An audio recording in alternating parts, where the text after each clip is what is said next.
Hello, Mr. Søren. Welcome to the show. There is a very surprising fact, like only 5% of the people with the hearing loss in China get treated. It seems that we can do a lot more to help them out. Yes, untreated hearing loss basically has a major limitation on the way you can live your life.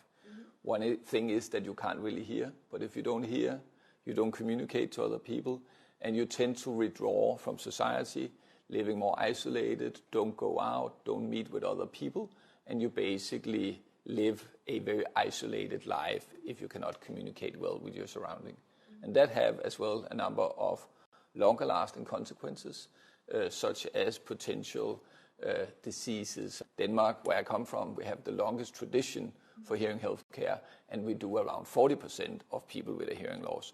So there is a limitation, but 5% is way too little, and a lot can be done to expand that to the benefit of people in China being hearing impaired. In your opinion, how do you foresee the possibilities in a cooperation between China and Denmark in order to help more and more people with hearing loss problem? I see a lot of collaboration, and it has already been for many years. A lot of researchers come here, a lot of Chinese researchers go abroad. It starts again with building a big program in screening. An area we haven't spoke so much about is children. And to make sure that children develop, then you need very early screening. If there's no sound coming in, there's no sound coming out. And a child without a language and no hearing has no chance of education and work. Typically, they will never really get into the work market, or you will have to work with sign language.